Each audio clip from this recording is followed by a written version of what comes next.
नमस्कार दोस्तों, online YouTube channel पर आपका स्वागत है।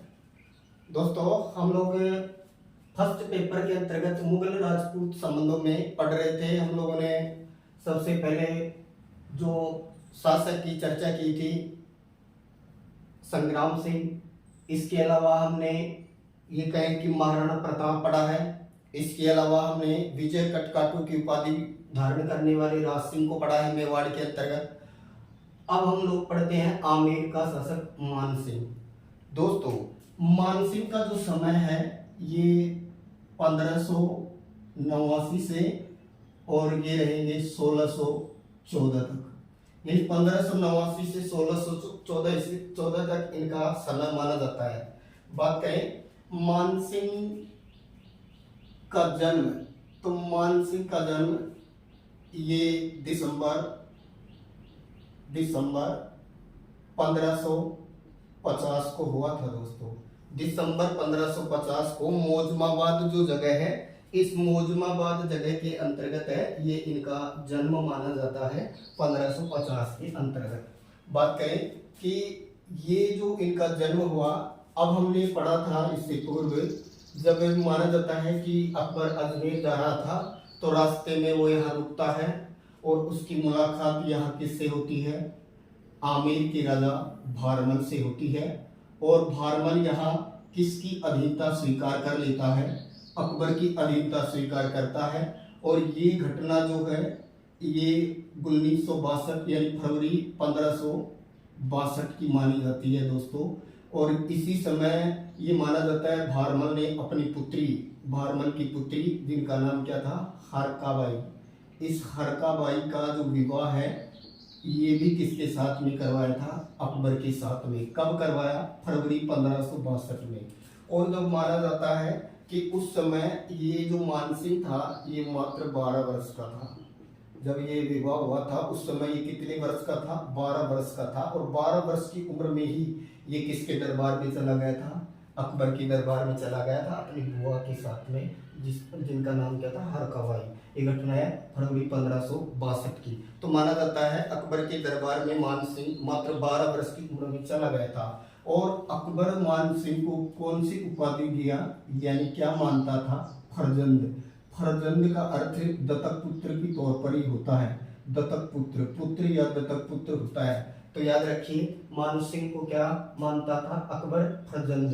और दोस्तों याद रखिए अकबर की मृत्यु हुई थी 1605 में। और मरने से पहले सर्वाधिक हिंदुओं में 7 हजारी जो मनसब प्रथा थी, ये 7 हजारी मनसबदार जो था ये मानसिंह को ही माना जाता था। और मानते हैं कि अकबर के जो नवरत्न थे, ये अकबर के नवरत्नों में भी इस मानसिंह को शामिल किया गया था। मानसिंह को अकबर के नवरत्नों में शामिल किया गया था, जिनके अंतर्गत भगवंत दास था, फैजी था, मुल्ला दो प्याजा था, हाकिम था, इसके अलावा टोडरमल था, इसके अलावा अबुल फजल था। तो दोस्तों इस तरह से नवरत्न थे, उनमें मानसिंह को भी शामिल किया माना जाता है। फिर बात करें दोस्तों कि ये यहाँ चला जाता है, इसके बाद में इनको सबसे पहले जिस अभियान पर भेजा जाता है, हम उस सबसे पहले उस अभियान की बात करते हैं। तो बात करें जन्म 1550 को हुआ। और ये अपनी ये कहें कि भारमल ने जब अपनी पुत्री हरका का विवाह किया फरवरी 1562 में, तो ये अकबर के दरबार में चले गई। अकबर इसे फरजंद बोलता था, यानी दत्तक पुत्र। और जब अकबर की मृत्यु हुई तो सर्वाधिक 7 हजारी मनसब इनको दिया गया था। और ये कहें कि ये मुगलों के अंतर्गत 2 के समकालीन थे। ये किस मुगल के समकालीन माने गए हैं? तो एक तो अकबर और अकबर का पुत्र जिनका नाम क्या मिलता है? जहांगीर। अकबर और जहांगीर दोनों के समकालीन थे, लेकिन लगभग 50 से और लगभग 55 वर्ष इन्होंने मुगलों की सेवा की है। 50-55 वर्ष सर्वाधिक लंबा समय है। ये सबसे ज्यादा या लंबे समय तक मुगलों की सेवा करने वाला कौन था? ये मानसिंह ही था दोस्तों। और माना जाता है मानसिंह ने 1592 के अंतर्गत है वो कौन सी महलों का निर्माण करवाया था? आमेर के महलों का निर्माण करवाया था मानसिंह ने। ये कब की बात है? ये है 1592 की। लेकिन दोस्तों ये शासक कब बनता है? तो 1589 को शासक बनता है। और बात करें इनका लास्ट समय, तो माना जाता है महाराष्ट्र में एक जगह है इलिची, और इलिचपुर ये महाराष्ट्र के अंतर्गत एक जगह है इलिचपुर। और इलिचपुर महाराष्ट्र के अंतर्गत है। ये इनकी क्या होती है, मृत्यु होती है। और ये घटना है, ये कब की है, ये 1614 की है। और महाराष्ट्र में कौन से अभियान के दौरान, तो ये याद रखने योग्य बात है, इनको भेजा गया था अहमदनगर अभियान। तो याद रखना है अहमदनगर अभियान। अहमदनगर अभियान के दौरान इनकी क्या हुई थी, मृत्यु। मानसिक से संबंधित पहले हम सामान्य बातें पढ़ रहे हैं। तो अकबर व जहांगीर का समकालीन था, सबसे ज्यादा लंबे समय तक मुगलों की सेवा की और 1592 में आमिर के महलों का निर्माण करवाया। नवरत्नों में शामिल था, सर्वाधिक 7000 मनसबदार इनको दिया गया। अहमदनगर अभियान के दौरान महाराष्ट्र में इलिचपुर नामक स्थान पर इनकी क्या हुई, मृत्यु मानी जाती है दोस्तों। और माना जाता है कि जब इन्होंने आमिर के महलों का निर्माण करवाया था, तो आमिर के महलों में इन्होंने अपने आराध्य देवी शीला माता के मंदिर का निर्माण भी करवाया था। तो अब हम इनसे संबंधित अभियानों की बात करते हैं कि मान सिंह को सबसे पहले ये कहें कि अपनी वीरता दिखाने का सौभाग्य मिला, या ये कहें कि ये जो टाइम मिला तो वो मिला सरनाल का मैदान, उत्तर प्रदेश वाला। इसके बाद में इनको जो मुख्य प्रथम अभियान पर भेजा गया वो था 1572 का गुजरात अभियान। तो हम बात करते हैं इनके संबंधित प्रमुख अभियानों की और इनसे संबंधित कुछ विशेष बातों की। बात करें हम आमेर के शासक मान सिंह की, तो देखिए सबसे पहले बात करें कि इनको सबसे पहले यहाँ गुजरात अभियान पर भेजा गया था, गुजरात अभियान। तो फर्स्ट याद रखिएगा, इनको सबसे पहले अपने पिता भगवंत दास के साथ में कौन से अभियान पर भेजा गया था, तो याद रखिएगा गुजरात अभियान। और ये घटना कब की है, ये है 1572 की। दोस्तों गुजरात अभियान के दौरान माना जाता है अकबर ने पहली बार यहाँ खंबात की खाड़ी के अंतर्गत है वो समुद्र तट के दर्शन किए थे। तो अकबर ने पहली बार महासागर या समुद्र को कहाँ देखा था, तो ये 1572 में इस गुजरात अभियान के दौरान ही उन्होंने ये देखा था। और माना जाता है जब ये गुजरात अभियान पर थे तो इन्होंने, ये माना जाता है डूंगरपुर, जो डूंगरपुर वागड़ क्षेत्र था, डूंगरपुर के आस्करण को अधीनता स्वीकार कराई। डूंगरपुर के शासक आस्करण को इन्होंने अधीनता स्वीकार करवाई। और एक बांसवाड़ा, बांसवाड़ा जो जगह है ये डूंगरपुर बांसवाड़ा वागड़ क्षेत्र, तो ये जो बांसवाड़ा है यहाँ था रावल प्रताप सिंह, यहाँ रावल प्रताप सिंह को है ये अकबर की अधीनता स्वीकार करवाता है। तो याद रखिए गुजरात अभियान के दौरान तीन प्रमुख बातें हैं। गुजरात अभियान के दौरान इन्होंने आस्करण डूंगरपुर वाले को जीता और डूंगरपुर क्षेत्र को यानी अधीनता स्वीकार करवा ली। फिर कहे कि बांसवाड़ा गया, बांसवाड़ा के रावल प्रताप सिंह को अधीनता स्वीकार करवाई। इसके बाद में दोस्तों ये गया मेवाड़। तो याद रखिएगा ये नेक्स्ट जाएगा मेवाड़ के अंतर्गत, और मेवाड़ के अंतर्गत जाएगा यहाँ, और मेवाड़ में मिलेगा यहाँ की बात करें तो यहाँ इसका समकालीन है वो कौन है, तो यहाँ मिलेगा महाराणा प्रताप से। तो अब हम बात करें ये मेवाड़ में कब गया, या महाराणा प्रताप को समझाने के लिए एक शिष्टमंडल दूत के रूप में गया था जलाल का कोर्ची के बाद में सेकंड नंबर पर। तो अब हम बात करते हैं मेवाड़ की। तो मेवाड़ के अंतर्गत जो था महाराणा प्रताप था, और ये कब गया, तो याद रखिएगा जून 1573 को, जून 1573 को ये मेवाड़ गया, प्रताप से मिला। आपको पता है पूर्व में हम पढ़ चुके हैं, भोज का प्रोग्राम हुआ, उसमें ये प्रताप ने अपने बड़े पुत्र अमर सिंह को भेज दिया, इससे नाराज हुआ और ये यहाँ से चल देता है। इसके बाद अकबर को जाता है और सारी ये कहे कि इस बात का बदला लेने के लिए, क्योंकि उन्होंने सामंतों ने ये भी कह दिया तो तू भी आ जाना और तेरे फूफा अकबर को भी ले आना। तो इस बात से खपा था, तो ये यहाँ अभियान के दौरान मिलता है। फिर जब ये यहाँ से लौट रहा था तो यहाँ क्षेत्र पड़ता है मालवा, और ये जो मालवा जो क्षेत्र था, इस मालवा क्षेत्र के अंतर्गत है, यहाँ पर जो है एक जगह पड़ती है खींचीवाड़ा। तो मालवा के अंतर्गत है ये जो मालवा जगह है, मालवा, मालवा के अंतर्गत एक क्षेत्र है खींचीवाड़ा। तो खींचीवाड़े के इन्होंने विद्रोह को दबाया था। तो याद रखिएगा ये गुजरात अभियान के दौरान ही चल रहा है। अभी मेवाड़ गया, फिर मेवाड़ से मालवा खींचीवाड़े विद्रोह को यहाँ इन्होंने दबाया। इसके बाद में नेक्स्ट जो हम पढ़े तो यहाँ ये जो क्षेत्र है इसको मुगलों का जो कहा जाता था उत्तरी पश्चिमी सीमांत प्रदेश, और यहाँ अफगान व रोशनाइयों का आतंक था, इनको यहाँ भेजा गया था अकबर के द्वारा। तो अब हम इनकी बात करते हैं यहाँ पर कौन से अभियान की, उत्तरी पश्चिमी सीमांत प्रांत। दोस्तों ये कहें कि ये जो क्षेत्र था उस समय भारत के अंतर्गत ही था, तो इस क्षेत्र को क्या नाम दिया है, उत्तरी पश्चिमी सीमांत प्रदेश या क्षेत्र। और यहां पर किनका था, अफगानों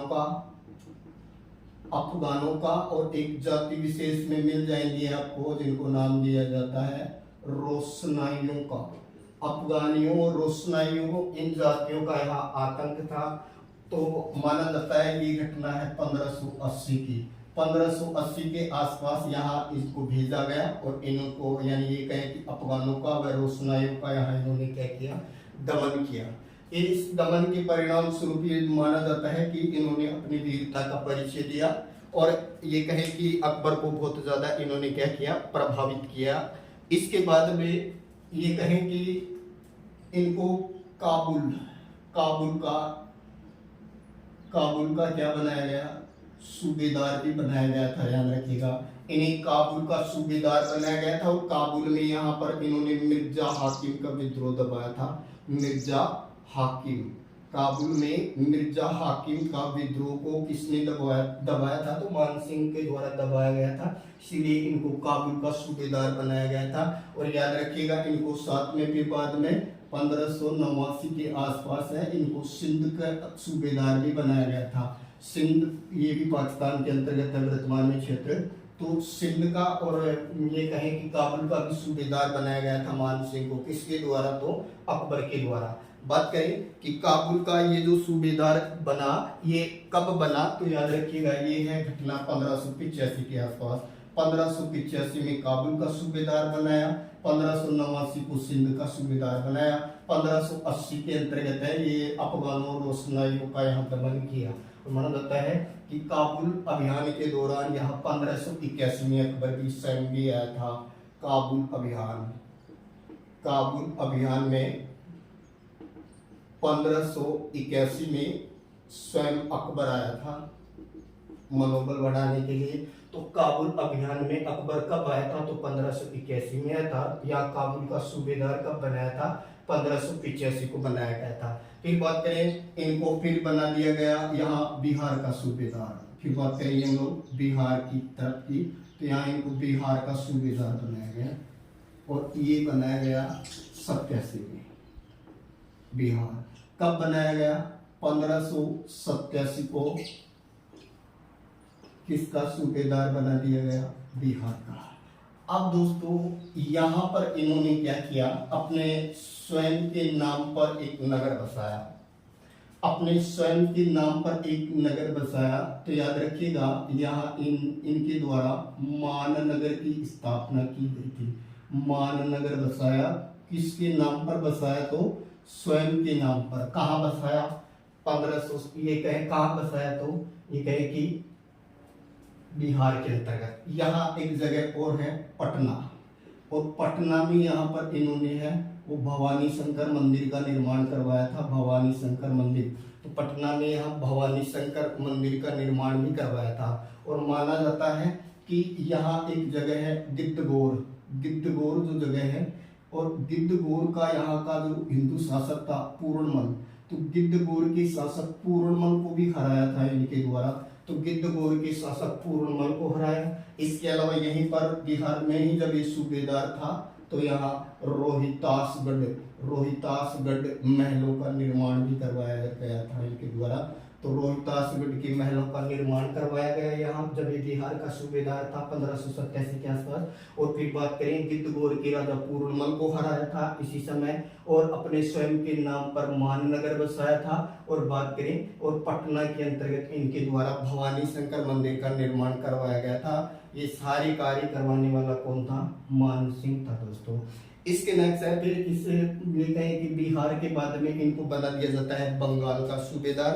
तो अब हम बात करते हैं बंगाल के सूबेदार की। तो इनको बंगाल का सूबेदार कब बनाया गया? तो ये जो बंगाल का सूबेदार बनाया गया इनको 1594 में, याद रखिएगा। 1594 में कहाँ का सूबेदार बनाया गया? बंगाल का सूबेदार बनाया गया। अब यहाँ जब ये बंगाल का सूबेदार था तो कौन सी घटनाएं होती हैं यहाँ से संबंधित? तो जब बंगाल का सूबेदार था तो नंबर 1 यहाँ पर एक माता का उल्लेख मिलता है दोस्तों। यहाँ पर एक जगह है पूर्वी बंगाल, पूर्वी बंगाल। और ये जो पूर्वी बंगाल जगह है यहाँ का शासक था केदार। माना जाता है कि ये जो केदार जो शासक था इसने अपने जीवन में 23 लड़ाइयां लड़ी, इनमें से 22 लड़ाइयां ये जीत चुका था, लास्ट की 23वीं लड़ाई ये हार गया था। इन्हीं के पास में माना जाता है कौन सी माता? शीला माता थी। और माना जाता है युद्ध से पहले ये शीला माता की क्या करता था?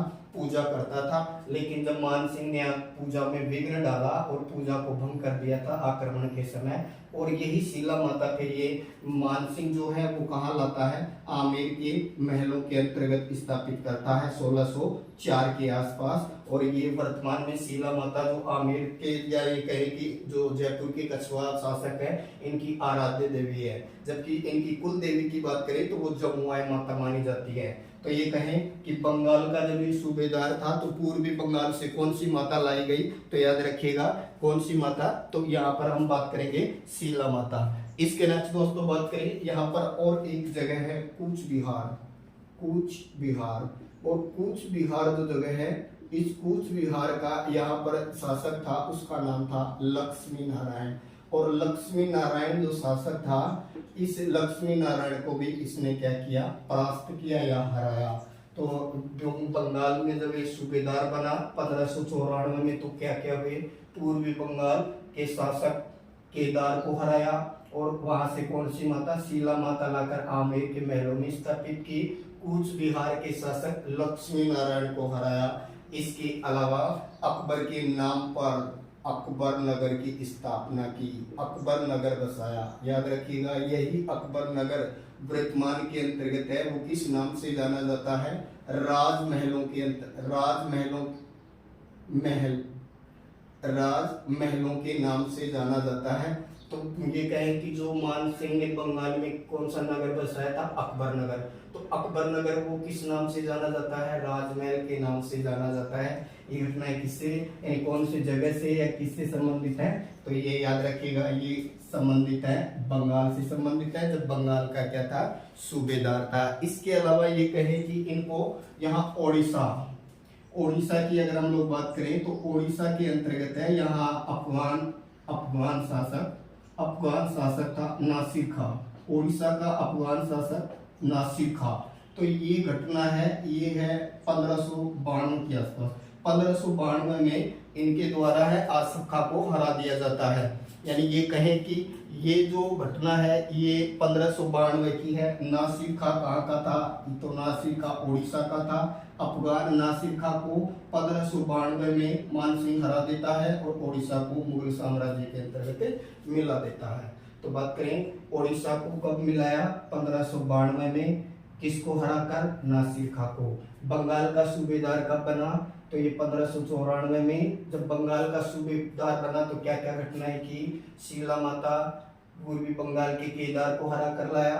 इसके अलावा कूच बिहार के लक्ष्मी नारायण को हराया। और इसके अलावा बंगाल में अकबर नगर के नाम से शहर बसाया। और ये कहे कि वो वर्तमान में राजमहल जगह कहलाती है। बिहार का सूबेदार 87 में बना था। गिद्धगोर के राजा पूर्णमल को हराया था। माननगर स्वयं के नाम पर बसाया था। पटना में भवानी शंकर मंदिर का निर्माण करवाया था और रोहतास में महलों का निर्माण भी करवाया था। इसके नेक्स्ट दोस्तों फिर हम लोग बात करते हैं कि इनको कौन से लास्ट में कौन से अभियान पर भेजा गया था। तो ये कहे कि इनको अहमदनगर अभियान के ऊपर भेजा गया था। अब हम लोग बात करते हैं लास्ट इनसे संबंधित और क्या विशेष है। तो एक इनका पुत्र था जिसका नाम था जगत सिंह। तो याद रखिए इनका पुत्र था जिसका नाम क्या था? जगत सिंह। और जगत सिंह जो इनका पुत्र था वो अल्पायु में ही मर गया था। और इसी जगत सिंह की याद में इनकी जो रानी थी कंकावती, रानी कंकावती द्वारा है वो यहाँ पर जगत शिरोमणि मंदिर का क्या करवाया गया, निर्माण करवाया गया। तो रानी कंकावती द्वारा अपने पुत्र की याद में, जगत सिंह की याद में कौन से मंदिर का निर्माण करवाया गया था, तो जगत शिरोमणि मंदिर का निर्माण करवाया गया था। दोस्तों माना जाता है कि जब अकबर की मृत्यु हो गई तो जहांगीर के द्वारा इनको इतना मान सम्मान नहीं दिया गया। ये कभी इनको दक्षिणी भारत भेजते, कभी फिर दिल्ली बुला लेते, फिर दक्षिणी भारत भेजते। इसी दौरान लास्ट में एक महाराष्ट्र के अंतर्गत है वो अहमदनगर अभियान हुआ, अहमदनगर अभियान। और अहमदनगर अभियान के दौरान माना जाता है जुलाई यानी 17 जुलाई है, जुलाई 1611 को, सॉरी 14 को, जुलाई 1614 को इनकी क्या हो गई, मृत्यु हो जाती है। मानसिंह अपने समय का एक वीर योद्धा था और ये कहें कि बेशक उसने अकबर की अधीनता स्वीकार कर ली थी, लेकिन अकबर ने जो धर्म चलाया था दीन ए इलाही, और जब दीन ए इलाही के टाइम ये वहां नहीं थे, फिर जब इनसे पूछा गया कि भाई वो चीज यार रेवड़ियां बट रही थी तू कहाँ था, तो ये घटना जुड़ी हुई है। फिर बाद में बताते हैं कि मेरे ऊपर है वो मोहर लगा दी गई है हिंदू की, तो अब मुझे दूसरा धर्म ग्रहण नहीं करना चाहिए। तो इन्होंने अकबर द्वारा चलाया गया जो दीन ए इलाही धर्म था उसको ग्रहण नहीं किया था। बेशक है ये कहें कि इन्होंने 50-55 वर्ष तक है वो मुगलों की क्या की थी, सेवा की थी। ये 12 वर्ष की उम्र में कहें कि वहां चला गया था। बेशक हल्दी घाटी के युद्ध की अगर हम लोग बात करें, यहाँ पर हल्दी घाटी का युद्ध, दोस्तों हल्दी घाटी के युद्ध की हम लोग बात करते हैं। हल्दी घाटी का युद्ध, हल्दी घाटी का युद्ध कब लड़ा गया, तो याद रखिएगा ये 18 जून, और हिंदी ग्रंथ अकादमी की बुक या फिर गोपीनाथ शर्मा को अगर फॉलो करें तो 21 जून 1576 को लड़ा गया। इसे रक्त तलाई का युद्ध भी कहा जाता है, और माना जाता है आज भी तलवारें निकलती हैं हल्दी घाटी क्षेत्र से। इसे रक्त तलाई का युद्ध कहा जाता है क्योंकि रक्त से तलाई मतलब तालाब भर गए थे। इसमें हाथियों ने भाग लिया था, लूणा, गजराज है ना, मर्दाना, हवाई, सोनू, बहुत सारे हाथी थे। इनमें हवाई अकबर का था, मर्दाना मानसिंह का था। अकबर नहीं आया था लेकिन उसका हाथी हवाई आया था। और प्रताप का आपको पता ही है जिसका नाम क्या था, राम प्रसाद, जिसको बाद में ये कहें कि कंट्रोल किया गया अकबर की द्वारा, किडनैप कर लिया गया। 1 महीने तक उसने खाना नहीं खाया और उसके लिए कहा था अकबर ने कि मुझे पीर की कृपा से मिला है, इसलिए इसका नाम बदलकर पीर प्रसाद कर दिया गया था। तो ये भी इस युद्ध से संबंधित बात है। फिर बात करें इस युद्ध के कुछ उपनाम, जैसे बदायूनी ने क्या कहा था, इसके अलावा इसको अबुल फजल ने क्या कहा, अबुल फजल के द्वारा इस युद्ध को क्या कहा गया। इसके अलावा कई बार पूछ लेता है कि कर्नल जेम्स टोड जो है घोड़े वाला बाबा, इतिहास का पिता में मानते हैं जिसको, तो कर्नल जेम्स टोड जो है उनके द्वारा क्या कहा गया है। तो याद रखिए बदायूनी ने क्या कहा था, गोगुंदा का युद्ध। बदायूनी ने क्या कहा था, गोगुंदा का युद्ध। अबुल फजल के द्वारा क्या कहा गया था, इसे खमनोर का युद्ध। अबुल फजल के द्वारा क्या नाम दिया गया, खमनोर का युद्ध। और वैसे बोलते हैं हल्दी घाटी का युद्ध। और फिर बात करें कर्नल जेम्स टोड ने इसको क्या कहा था, तो ये बताएंगे कि इसने इसे कहा था मेवाड़ की थर्मोपल्ली, मेवाड़ की थर्मोपल्ली। जबकि मेवाड़ का मैराथन कहा था 1582 का, जो द्वीर का युद्ध हुआ था, द्वीर का युद्ध जिसमें महाराणा प्रताप के पुत्र अमर सिंह ने अपनी वीरता दिखाई थी। तो ये कहें कि द्वीर के युद्ध को कर्नल जेम्स टोड ने क्या कहा था, मेवाड़ का मैराथन। और इस हल्दी घाटी वाले युद्ध को क्या कहा, मेवाड़ की थर्मोपल्ली। तो याद रखिएगा ये था आमेर का शासक मानसिंह, और मानसिंह कछवा की कुलदेवी जमवाई माता। और यही कहें कि ये जो शासक था राजस्थान के लिए एक बहुत ही कहें कि इनके द्वारा निर्माण करवाए गए थे बहुत सारे, जैसे की बात करें हम लोग और एक बात कर लेते हैं जो कि आमेर, ये कहें कि जो पुष्कर है, पुष्कर अजमेर के अंतर्गत जो पुष्कर है, पुष्कर के में इनके द्वारा यहाँ पर है वो मान महलों का निर्माण करवाया गया था। पुष्कर के किनारे मान सिंह ने, आमेर का जो ये शासक मान सिंह था, इनके द्वारा मान महलों का निर्माण करवाया गया था। और इन्हीं मान महलों में वर्तमान में बात करें तो RTDC Rajasthan tourism development corporation या राजस्थान पर्यटन विभाग का होटल चल रहा है। इसका नाम क्या है? सरोवर। तो याद रखिएगा, होटल सरोवर कौन से महलों में चल रहा है? मान महलों में चल रहा है। और मान महल जो है वो किनके द्वारा बनाए गए हैं? मान सिंह के द्वारा बनाए गए हैं। इनके दरबार की अगर बात करें तो प्रमुख जो है हाथा बारट, ये जो है प्रमुख इनका दरबारी था। ये प्रमुख हाथा बारट प्रमुख दरबारी था मान सिंह का। वैसे जो पुंडरीक विट्ठल है, जिनके द्वारा रक्त मंजरी वगैरह का निर्माण, वो भी इनके भाई माधो सिंह के दरबारी थे। तो पुंडरीक विट्ठल इनके भाई माधो सिंह का दरबारी था। किनका? मान सिंह का। माना जाता है कि मान सिंह का बड़ा पुत्र जगत सिंह जो है वो मर जाता है जल्दी ही। उसके बाद में उसका जो छोटा पुत्र होता है भाव सिंह, वो अगला शासक आमेर का बनता है। चैनल को लाइक करें, सब्सक्राइब करें। Thank you.